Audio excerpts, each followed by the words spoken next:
ప్రార్థన చేసుకున్నాం. దేవ స్తోత్రం తండ్రి, స్తోత్రం ఆశ్చర్యకరంగా స్తోత్రం తండ్రి. దేవా ఈ సాయంకాల సమయంలో దేవాలన్నా నీ వాక్యం ధ్యానించుకుంటాను. నీ బిడ్డనైన కృష్ణ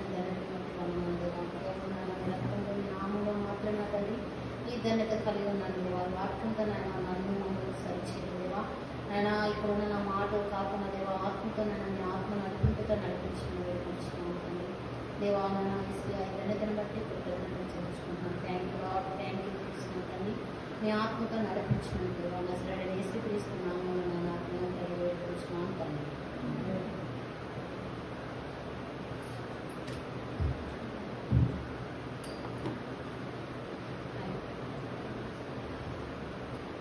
ముందుగా దేవుని వందనాలు. అదేవిధంగా బ్రదర్కి అనుషాకి నా వందనాలు ఇచ్చిన సమయాన్ని బట్టి, అదేవిధంగా ప్రియమైన సంఘ సభ్యులందరికీ దేవుని నామములో కృతజ్ఞతలు తెలియజేసుకుంటున్నాను.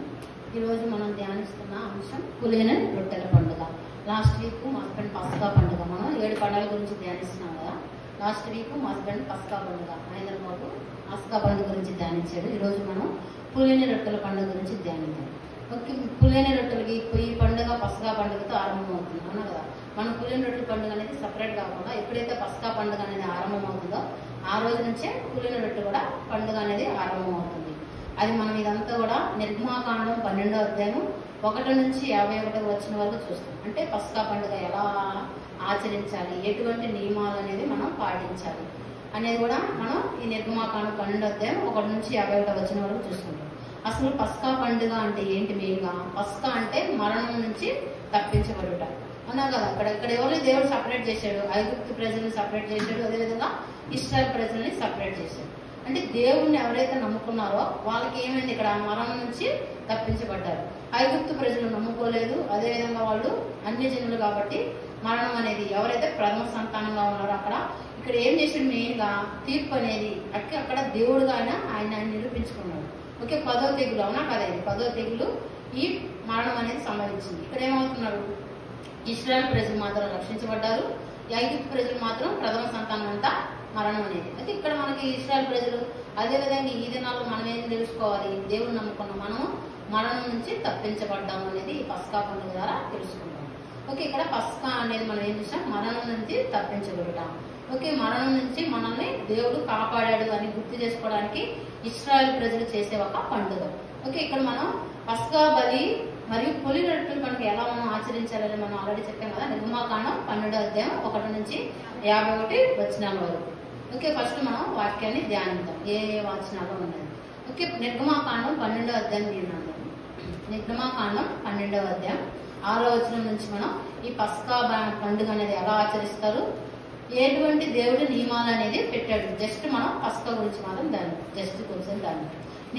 నిర్గమాకాండం 12వ అధ్యాయం 6వ వచనం.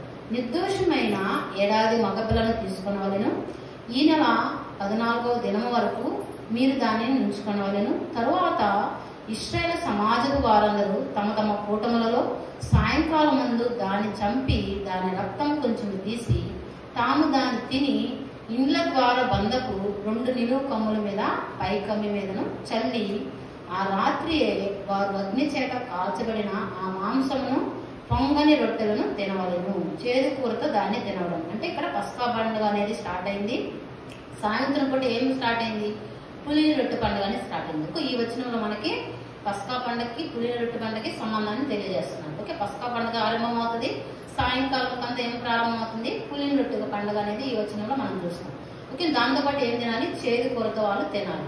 ఈ చేదు కూర తినాలి అనేది ఎందుకు చెప్పాడంటే, వాళ్ళు ఐగుప్తు దేశంలో ఏ విధంగా బానిసత్వం నుంచి ఎటువంటి బాధలు బానిసత్వం కానీ అవమానాలు నిందలు పడ్డారో అవన్నీ గుర్తు చేసుకోవడానికి జ్ఞాపకంగా దేవుడు ఈ చేదుతో కూడిన ఆకుకూరని తినమని ఇక్కడ వచనం చెప్పారన్నమాట.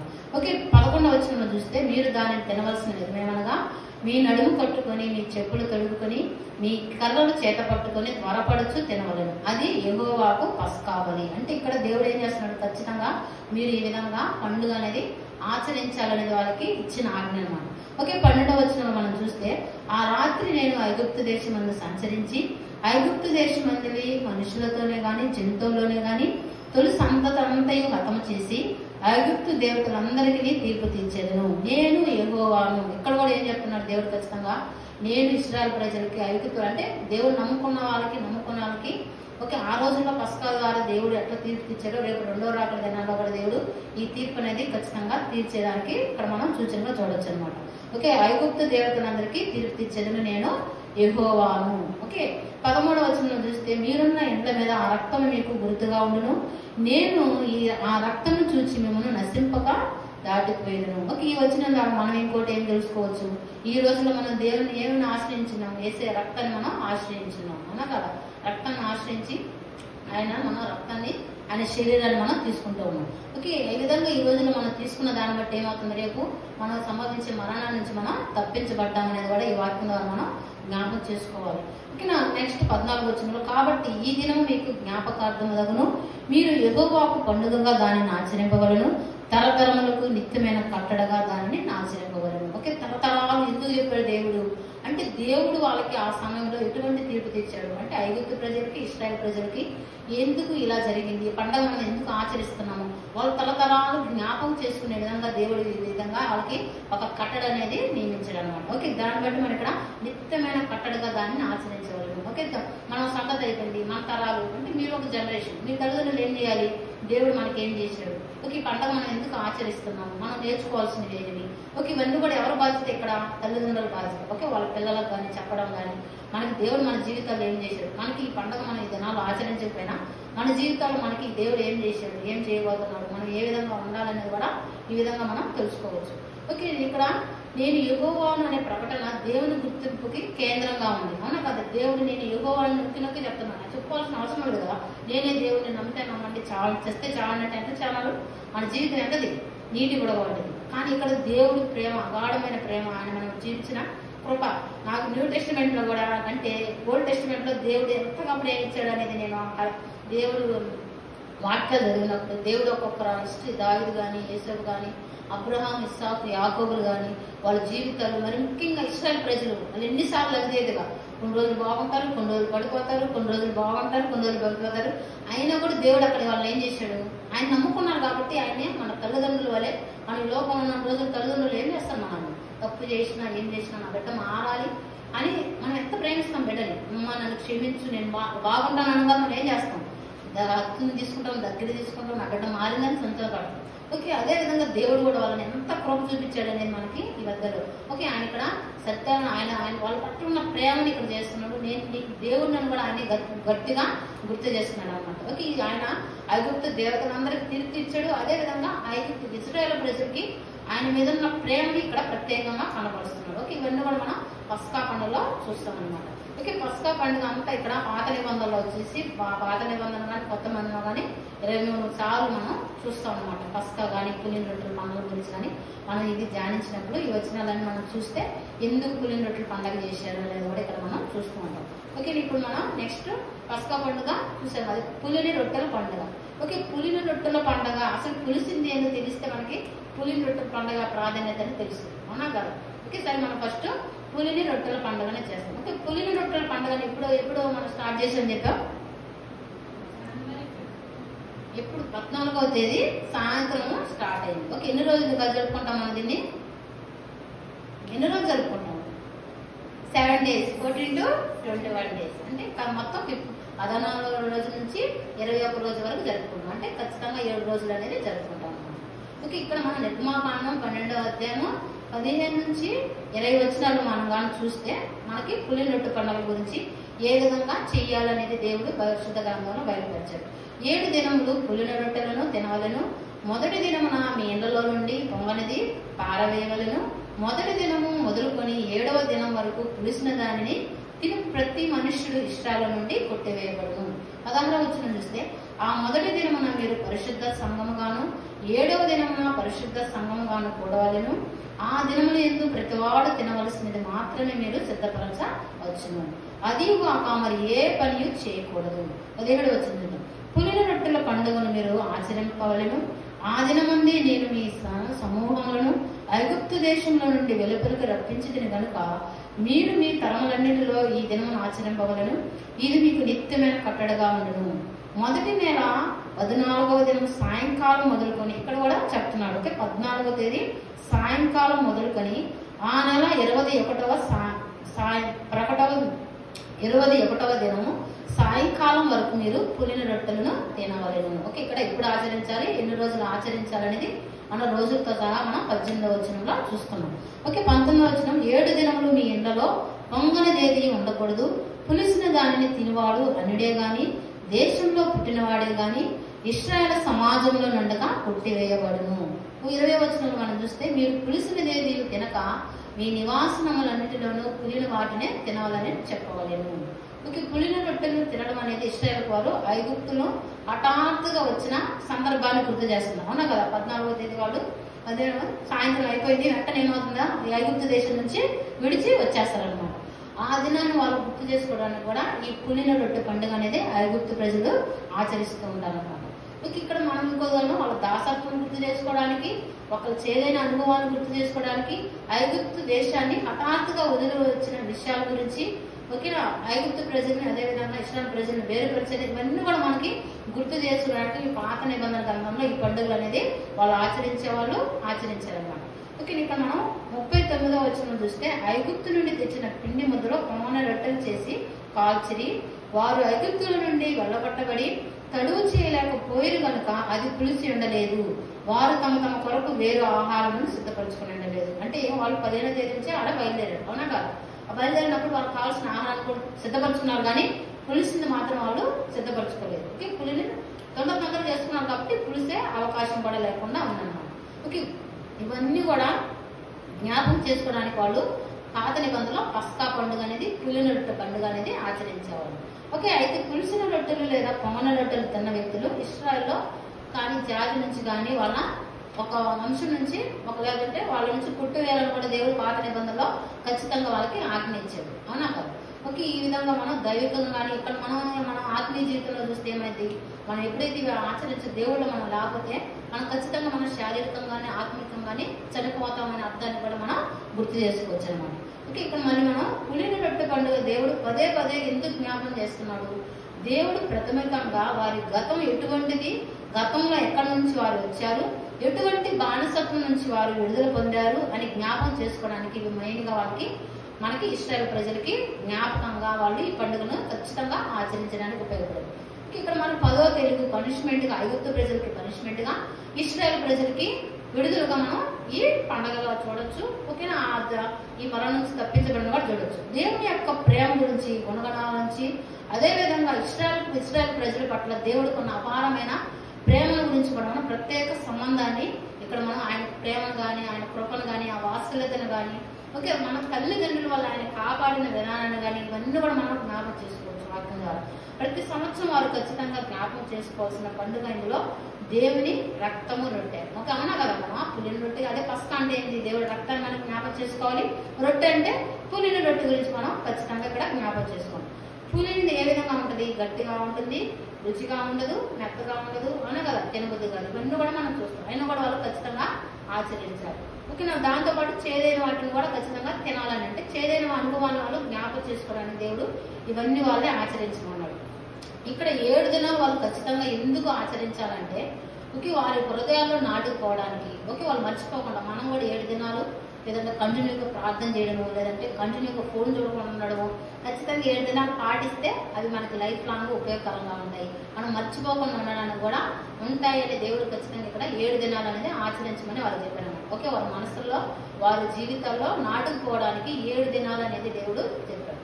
ఓకే, ఇప్పుడు అంటే గతం నుండి పూర్తిగా బయటకు వచ్చారని అర్థం. ఇవన్నీ కూడా మనం పులిన రొట్టె పండుగలో చూస్తాం. ఓకే, ఇవన్నీ కూడా మనం ఏం చూసాము, పరిశుద్ధ గ్రంథంలో ఉన్న వాక్యాల ద్వారా మనం తెలుసుకున్నాం. ఓకే, మామూలుగా యాక్చువల్గా మనం పులిసింది అంటే తెలుసు కదా. పులింది మనం రోజుకు వాడే వాటిలో పులిసిన పిండి ఏమేమి ఉంటాయి, ఇడ్లీ పిండి, దోశ పిండి, ఈస్ట్ కలిపిన రొట్టెలు, ఇవన్నీ కూడా మనం పులిసినవి చూస్తాం. యాక్చువల్గా మనం న్యాచురల్గా పులిసిన వాటికి చూస్తే ఏమవుతుంది, అవి మన హెల్త్కి మంచివే. కానీ ఇక్కడ మనం బైబిల్ పరంగా చూస్తే మాత్రం పులిసింది అని దేనికి దేవుడు గుర్తు చేస్తున్నాడంటే పాపానికి గుర్తు చేస్తున్నాడు. ఓకేనా, పాపానికి గుర్తు చేసినప్పుడు మనం ఏంటి, మన జీవితంలో పులిసింది ఏది ఉండకూడదు అనేది దేవుడు ఈ వాక్యం ద్వారా, పాత నిబంధనలు అంతా మనం ఇశ్రాయేలు ప్రజల గురించి కానీ, ఐగుప్తు ప్రజల గురించి కానీ, వాళ్ళు దేవుడు చేసిన ఆశ్చర్యకారాలు, వాళ్ళు ఎందుకు నిబంధనలు ఇవన్నీ ఎందుకు పాటించాలి అనేది వాళ్ళకు ఒక పండగలాగా ఆచరించమని పాత నిబంధనలో దేవుడు వాక్యం ద్వారా సెలవించాడు. కానీ మనం కొత్త నిబంధనలు చూస్తే ఈ వాక్యాలన్నీ నెరవేర్పని మనం దేనిలో చూస్తున్నాము, మనం యేసయ్యలో చూస్తాం. ఆ పస్కా బలివ్వడం కానీ, ఆ రక్తాన్ని నిలువు కొమ్ములకి అడ్డ కొమ్ములకి కుమ్మన్నారా లేదా దేవుడు? ఆ వాక్యంలో ఉందా లేదా? అదంతా సిలువకి జ్ఞాపకం చేస్తుంది. రొట్టె దేవుడి శరీరానికి జ్ఞాపకం చేస్తుంది. ఓకే, కొత్త నిబంధన ప్రకారం మనం కానీ చూస్తే మనం ఏ విధంగా ఈ ఆచరించాలి? క్రీస్తుని మనం ఏం చేయాలి? ప్రతిదినం ఆ రోజు వాళ్ళు 7 రోజులే చేసేవాళ్ళు పులిని రొట్టెల పండుగ. కానీ మనం ఈ రోజున మనం ఏం చేయాలి? ప్రతిరోజు ప్రతి క్షణం అనుదినం మన జీవితంలో ఈ పులిని రొట్టెల పండుగ అనేది చేసుకోవాలి. లేకపోతే మనం ఈ లోకంలో ఈ రోజుల్లో మనం ఉన్న ఈ దినాల్లో ఆత్మీయంగా జీవించడం చాలా కష్టం. ఓకే, యేసయ్య కూడా ఈ వాక్యం ద్వారా మనకి తెలియజేస్తుంది అదనమాట. ఓకే, యేసయ్య రక్తాన్ని ఆయన శరీరాన్ని నిత్యం మనం ఏం చేయాలి? జ్ఞాపకం చేసుకోవాలి. చేసుకుంటూ మనం ఆచరించాల్సిన ఒక పండుగ. మనం 7 రోజులు చేసుకున్న పండుగ కాదు. క్రిస్మస్ వచ్చిన రోజు యేసయ్య పుట్టుక గురించి కానీ, ఆయన చనిపోయినప్పుడు మరణించడం కానీ, ఓకే, ఇక్కడ పుట్టుక మరణం అన్ని కూడా ఇక్కడ మనం ఒక్క రోజులో మనం ఈ దినదినం మనం క్షణక్షణం మనం చేసుకోవాల్సిన పండుగ. ఏ విధంగా మనం చేసుకోగలమంటే దేవుడి వాక్యాన్ని ధ్యానించడం వల్ల, మనం దేవుళ్ళలో ఆనందించడం వల్ల మాత్రమే మనం ఈ పండుగ అనేది ఆచరించగలం. ఓకే, మనం ఈ దినాల్లో వింటున్న బోధల గురించి కూడా మనం జాగ్రత్త పడాలి. ఓకే, పులుసునిది మనం ఆల్రెడీ చూసాం కదా. పులుసునిది ఏం చేస్తుంది? ఇంకో దాన్ని కూడా పాడు చేస్తుంది. ఓకే, ఈ విధంగా కూడా ఇక్కడ మనం సువార్త విషయంలో అంటే ఈ రోజుల్లో ప్రతి ఒక్కరు సువార్తికులు అవుతున్నారు, అవునా కాదు? ప్రతి ఒక్క వీధికి ఒక సంఘం ఉంది, ప్రతి ఒక్క గ్రామానికి ఒక సంఘం ఉంది. దేవుడు యేసయ్య స్టార్టింగ్ లోనే పరిచయం గురించి చెప్పాడు. అప్పుడే సంఘం అనేది ఆరంభమైంది. కానీ దేవుడికి అన్ని తెలుసా లేదా? అందుకని ఏం చెప్పాడు? పులిసిన ఈ పరిచయం గురించి జాగ్రత్త పడండి. అంటే ఈ దినాల్లో మనం వినిచిన ప్రతి ఒక్క వాక్యాన్ని బట్టి కూడా మనం జాగ్రత్తగా ఉండమని దేవుడు ముందుగానే మనకి హెచ్చరించాడన్నమాట. ఓకే, మన జీవితంలో సువార్త విషయంలో జాగ్రత్తగా ఉండాలి. మన ప్రవర్తన విషయంలో, మన ఆత్మీయ జీవితంలో కూడా ఈ పులుసుని ఏది కూడా మన దగ్గరికి రాకుండా జీవించమని దేవుడు ఈ పులిని రొట్టె పండుగ ఆచరించాలని మనకి ఓల్డ్ న్యూ టెస్టిమెంట్ ప్రకారం యేసయ్య ద్వారా మనకి బోధించున్నారు అన్నమాట. ఓకే, మన జీవితాల్లో ఉండే పులిసిన వాటిని మనం మెయిన్గా దేని చూస్తాము? ఇక్కడ విధంగా జీవించాలంటే మనకు మాత్రం మార్గం ఒకటి, యేసయ్య మాత్రమే. యేసుక్రీస్తు ద్వారా శాశ్వత పరిష్కారం లోకంలో అందరికీ రక్షణ కలిగింది. ఓకే, మత్తయి సువార్త 11:11-12 ఉన్నది. ఓకే, మనలో పులిసిన పిండి లేకుండా ఉండాలంటే, లేదా పాపం లేకుండా ఉండాలంటే యేసయ్య శరీరం ద్వారా రక్తం ద్వారా మాత్రమే మనకి ఇది సాధ్యము. నేను ఏం తప్పులు చేయను, నేను బాగానే ఉంటాను అంటే కూడా మనకి సాధ్యం కాదు. ఒక వారం రోజులు నువ్వు బైబిల్ చదవబాకు, ప్రార్థన చేయబాకు, దేవుడికి దూరంగా ఉండగలిగేమో కూర్చోడు. ఓకేనా? మనం ఈ విధంగా మనం శబదాలు చేయడానికి, నేను మంచిగా ఉన్నానని చెప్పుకోవడానికి కూడా మనకి ఎటువంటి అర్హత లేదు. కేవలం ఆయన వాక్యం చదవాలి, ప్రార్థన చేయాలి, దేవుడిని మనం జ్ఞాపకం చేసుకుంటేనే మాత్రం మన జీవితంలో పులుసునిది మనం అనుమతించకుండా జీవించగలం. ఓకే, మన పులిని పిండి అంటే పరిశుద్ధులకు, పవిత్రతకు, శుద్ధతకు గుర్తుగా మనం గుర్తు చేసుకోవచ్చు. ఓకే, అపవిత్రత లేకుండా ఉండడం, అపవిత్రమైన ఆలోచన లేకుండా ఉండడం, అపవిత్రమైన క్రియలు చేయకుండా ఉండడం, ఇవన్నీ కూడా మనం పులిని రొట్టె పండుగ సాదృశ్యంగా ఉందన్నమాట. ఓకే, ఇవన్నీ మనం ఏంగా ఆచరించాలంటే మనం ఈ దినాల్లో ఈ రోజుల్లో మన జీవితాల్లో అనుక్షణం ఈ పండుగ మనం ఏ విధంగా ఆచరించగలము? కేవలం మనం యెహోవా ధర్మశాస్త్రమును ఆనందించుచు దివారాత్రములు దానిని ధ్యానించుట ధన్యుడు. కీర్తనలు 1:2 అందరికీ కంటత వాక్యం తెలుసు కదా, తెలుసు, కానీ ఆచరించడం మాత్రం మనకి రాదు. యెహోవా ధర్మశాస్త్రం నందు ఆనందించుచు ఏం చేయాలి? మనం ముందేం చెప్పాను నేను? దేవుడి వాక్యం బట్టి ఆనందించాలి. భయం కాదు, భక్తి కాదు. మనకు కావాల్సిన ముందు దేవుడిని ఏం చేయాలి? ప్రేమించాలి. ప్రేమకి, భక్తికి, భయానికి చాలా తేడాలు ఉన్నాయి, ఇష్టానికి, అవునా కాదా? ఒక మన జీవితంలో మనం చూస్తూనే ఉంటాం. దేవుణ్ణి ఎప్పుడైతే మనం ప్రేమించగలమో అప్పుడు మాత్రమే ఈ వాక్యాన్ని మనం ఆనందించగలము. ఓకేనా? మనం ఏం చేస్తాం? ప్రతి ఒక్క విషయం మనకి ఎవరికి చెప్పుకుంటాం? మనం ప్రేమించిన వాళ్ళు మాత్రమే చెప్పుకుంటాం. ఓకే, ఇక్కడ కూడా మనం ఈ పులినిది మన జీవితంలో అనుమతించకుండా ఉండాలంటే ఏం చేయాలి? యెహోవా ధర్మశాస్త్రం నందు ఆనందించుచు దివారాత్రులు దాన్ని ధ్యానించేవాడు ధన్యుడు. ఓకే, ఈ విధంగా మనం పులినిది మన జీవితంలో అనుమతించకుండా జీవించగలం. మళ్ళీ ఇంకొక వాక్యం మనం చూస్తే కీర్తనలు 119:11 నీ ఎదుట నేను పాపము చేయకుండానట్లు నా హృదయంలో నీ వాక్యము ఉంచుకుని ఉన్నాను. ఓకే, ఇక్కడ ఏముంది? మన హృదయంలో కానీ మన ఆత్మలో కానీ పాపం లేకుండా ఉండాలంటే ఏం చేయాలంటున్నాడు దేవుడు? వాక్యం ఎవరు? దేవుడు. ఓకే, ఇప్పుడు కూడా మన దేవుడిని ఏం చేయాలి? హృదయంలో ఉంచుకున్నప్పుడు ఏ పాపము కానీ, పులిసిన పిండిని కానీ, పులిసిన తలంపులు కానీ, చెడు ఆలోచనలు, చెడు తలంపులు, మనుషులమే, మనమే దేవతలు కాదు, దేవుడు కాదు, అవునా కాదు? అవి వచ్చినప్పుడు మనం ఏం చేయాలి? నేను ఇలా ఉండకూడదు, ఇలా చేయకూడదు అని ఎప్పుడైతే ఆలోచన కలిగి ఉంటామో అప్పుడు ఏం చేస్తుంది దేవుడు? ఆ పులిసిన పిండిని వాక్యం ద్వారా కడిగేస్తాడు, ఆయన రక్తం ద్వారా కడిగేస్తాడు. అప్పుడు మనం ఏ విధంగా మారుతాము? పులిని పిండిగా మారుతాము. ఓకే, నాలో ఉన్న మనలోని లోక పాపమును మన శరీరం ద్వారా జయించడం, అవునా కదా? మన శరీరంలో ఈ లోక పాపం కానీ మన ఆలోచనలు తలంపులు కానీ జయించడం అసాధ్యం. కేవలం ఆయన రక్తాన్ని, ఆయన శరీరాన్ని ఆశ్రయించడం వల్ల, అదేవిధంగా మనం వాక్యం అనేది ధ్యానించడం వల్ల మాత్రం ఇది సాధ్యము. నేను ఈరోజు చదవలేదు, చదువు ఒక 2 నిమిషాలైనా నువ్వు నామకార్థం చదువుతావో, ఇష్టం లేకుండా చదువుతావో, ఇష్టం చదువుతావో అది నీ ఇష్టం. కానీ వాక్యం చదవకుండా నువ్వు ఆ రోజు వేరే వాళ్ళతో మాట్లాడవాకు, వేరే పని చేయవాకు. ఓకే, అటువంటి నియమాలు మనం యవ్వన వయసు నుంచే మనం అవలంబించినప్పుడు అవి మన జీవితంలో కూడా చాలా ఉపయోగపడతాయి. మన లైఫ్ నేను ఈరోజు బాగున్నాను అనుకోవడానికి లేదు. రేపు నువ్వు మిస్టేక్ చేయొచ్చు, నేను పవిత్రాలు ఉండొచ్చు, రేపు నేను అపవిత్రాలు కూడా జీవించవచ్చు. కానీ ఇప్పుడు కూడా మనం ఏం చేయాలి? దేవుడి వాక్యాన్ని ఏం చేయాలని ఏం చెప్పాడు దేవుడు? ఆనందించాలి. ఓకే, మా ఆనందించాలి. అదేవిధంగా దేవుడి వాక్యాన్ని మనం ప్రేమించాలి. అట్లాంటివి చేసినప్పుడు మాత్రమే మనం ఈ లోకంలో ఉన్న పులిసిన వాటిని మన శరీరంలో కానీ మన జీవితాల్లో కానీ అనుమతించాలి. ఓకే, మళ్ళీ ఇవన్నీ కూడా మనం దేవుణ్ణి ఏం చేసినాము? అందరు సిలువ ఈస్టర్ పండుగ అంటే ఏం చేస్తున్నాము? గుడ్ ఫ్రైడే అంటే ఏం గుర్తొస్తుంది మనకి? సిలువ యాగం. కానీ మన జీవితాల్లో మాత్రం ఆ సిలువ యాగం ఉండదు, అవునా కదా? సిలువ వేశారంటే దేవుడు కిరీటం పెట్టారు, చీల కొట్టారు, కాళ్ళకి చీల కొట్టారు, కొరడాలతో కొట్టారు అంటారు. కానీ అవి మన జీవితంలో ఎలా అన్వయించుకోవాలి? నేను ఆలోచించారా? చేశారా లేదా? ఎందుకు దేవుడు ఏమన్నాడు? నా గురించి ఏడవద్దు, మీ గురించి, మీ పిల్లల గురించి ఏడవమన్నాడు. ఓకే, ఈ సిలువ ద్వారా మనం నేర్చుకోవాల్సింది, మన జీవితంలో మనం అన్వయించుకోవాల్సింది ఏంటి? తలకు ముళ్ళ కిరీటం పెట్టారు. అప్పుడు దాన్ని మనం ఏం చేయాలి? ముళ్ళ కిరీటం మనం గుచ్చుకోవాలా? ఏం చేయాలి చెప్పు శ్రావణి, చెప్పు. మనకి చెడు ఆలోచనలు వచ్చినప్పుడు మనం ఏం చేయాలి? గుచ్చుకోవాలి. గుచ్చుకోవడం అంటే ఏదో శుద్ధి తెచ్చుకొని కొట్టుకోవడం, చీల తెచ్చుకొని కొట్టడం కాదు. అది మనకి ఇష్టమైనదైనా కూడా ఏం చేయాలి? దాని నుంచి మన నుంచి తీసేయాలి. అంటే మనం ఏం చేయాలి? దాన్ని మనం బనాయించుకొని ఆ పాపాన్ని మనం బయటకు తీసేయాలి. చెడు ఆలోచనలు, చెడు తలంపులు, చెడు జీవితం, అవునా కదా? అట్లాంటి మనం వచ్చినప్పుడు దేవుడు ఏమన్నాడు? మునుకరం పెట్టుకున్నప్పుడు ఏమవుతుంది? ఆ బాధను మనం భరించి ఆ పాపాన్ని అనేది తీసివేసుకోవాలి. దేవుడు మునుకిరడం పెట్టుకున్నాడు అంటే నువ్వేం చేస్తున్నావు? నువ్వేం పెట్టుకుంటున్నావు? నీ ఆలోచనలు బాగానే ఉంటాయి, ఆనందిస్తావు, బాగుంటావు. ఈరోజు ఎంజాయ్ చేస్తా, రేపుదా దేవుడా నన్ను క్షమించాడు, అవునా కదా? దేవుడా నాకు ఈ ఆలోచన వచ్చింది, నన్ను తీసేయి, నాకు ఈ ఆలోచనలు ఇష్టం లేదు అని మనం ఏం అడగాలి? దేవుడిని సహాయం అడగాలి. నేను చాలా మంచిదాన్ని దేవుడా, పాపాన్ని నేను జయించగలను అంటే ఏం వస్తావు? ఆ క్షణం మనం పాపంలో పడతాం. ఎప్పుడు కూడా దేవుడు మనం ఏం చేయాలి? తగ్గించుకొని దీనత్వం కలిగి మన బలహీనతలు. ఓకే, నువ్వు తప్పు చేసావా? దేవుడు కడడు, దేవుడా ఈ తప్పు చేశాను, దేవుడు కాడ ఖచ్చితంగా సేవకాడు చెప్తావు, ప్రార్థన చెప్పుకుంటావు, పేరెంట్కి చెప్పుకుంటావు. కానీ నీ పాపాన్ని మాత్రం ఎప్పుడు నీలో దాచుకోవద్దు. ఎవరు లేని బదులు మీరు ఉన్నారు వాళ్ళని చెప్తాను. ఈ యవ్వన వయసులో మీకు వచ్చి చెడు ఆలోచనలు కానీ, చెడు తలపులు కానీ, దేవుడా నాకు ఇష్టం లేదు ఇవి, సైతం మనం ఏదో విధంగా మనల్ని ఏదో ఒక విధంగా గుర్తుతూ ఉంటాడన్నమాట. ఏదో ఒక రూపం. ఈరోజు నేను బాగున్నాను అనుకోవడానికి లేదు.